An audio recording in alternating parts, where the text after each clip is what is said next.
Hello friends, কোলে food চ্যানেলে তোমাদের সকলকে স্বাগত জানাই। আজ বানাবো মোচা চিংড়ি।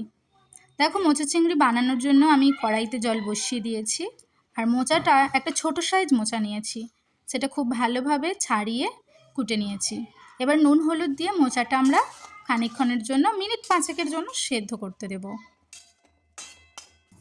এবার দেখো, মোচাটা ফুটে উঠেছে। এমন সময় অল্প পরিমাণ ছোলা দিয়ে দিয়েছি। ছোলাটাও মোচার সঙ্গে সেদ্ধ করে নেব।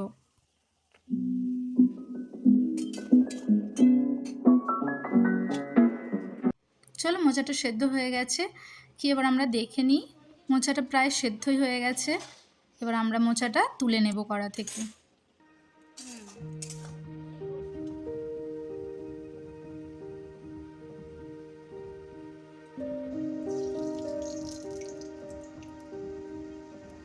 দেখো, কড়াতে আমরা পরিমাণ মতো তেল দিয়ে দিয়েছি।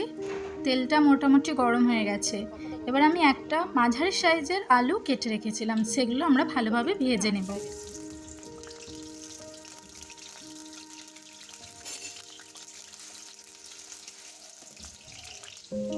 এবার চিংড়ি মাছটাও দেখো খুব ভালোভাবে ধুয়ে রেখেছি, এতে নুন হলুদ মাখিয়ে রাখবো। নুন হলুদ আর সামান্য কাশ্মীরি রেড চিলি পাউডার দিয়ে দিলাম, দিয়ে এবার খুব ভালোভাবে মেখে নেব।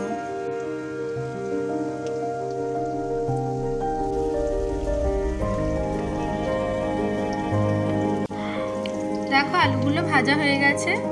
এবার আমরা আলুগুলো তুলে নেব।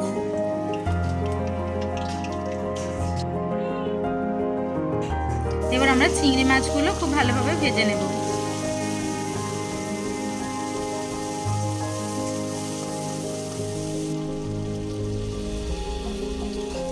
দেখো, চিংড়ি মাছটা ভাজা হয়ে গেছে, আমরা তুলে নিচ্ছি। দেখো, গোটা গরম মশলা আর একটা শুকনো লঙ্কার ফোড়ন দেব।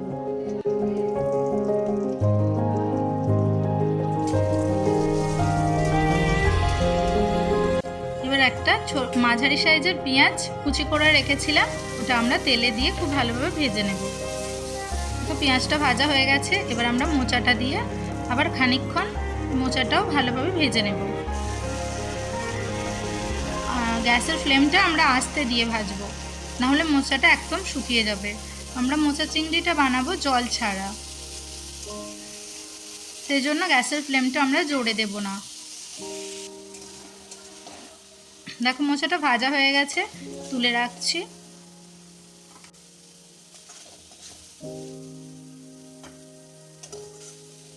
দেখো, কড়াইতে সামান্য তেল দিয়ে আমরা একটা ছোট সাইজ টমেটো আমরা কেটে রেখেছিলাম, এবার তেলে দিয়ে খানিকক্ষণ ভেজে নেব। এবার আমরা আদা রসুনের পেস্ট দিয়েও আবার খানিকক্ষণ নাড়াচাড়া করব, যতক্ষণ আদা রসুনের কাঁচা গন্ধটা যাচ্ছে ততক্ষণ। দেখো, ভাজা হয়ে গেছে। এবার আমরা পরিমাণ মতো নুন হলুদ একটু জিরে গুঁড়ো দিয়ে আলু আর ভেজে রাখা চিংড়ি মাছটা দিয়ে দেব, দিয়ে খানিকক্ষণ নাড়াচাড়া করব।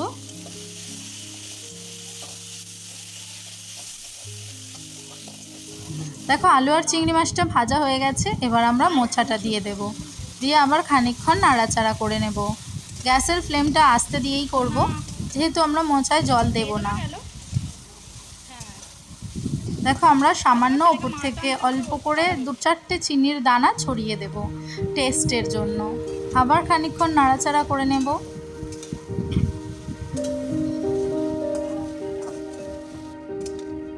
দেখো, মোচা চিংড়ি রেডি। আমি মোচা চিংড়িটা যতক্ষণে নামিয়ে নিচ্ছি ততক্ষণ তোমরা আমার চ্যানেলটা লাইক কমেন্ট এবং শেয়ার করে দাও। সাবস্ক্রাইব করতেও ভুলো না। দেখে বলো মোচা চিংড়িটা কেমন হয়েছে, আর অবশ্যই তোমরা বাড়িতে বানিও। দেখা হচ্ছে পরের ভিডিওয়।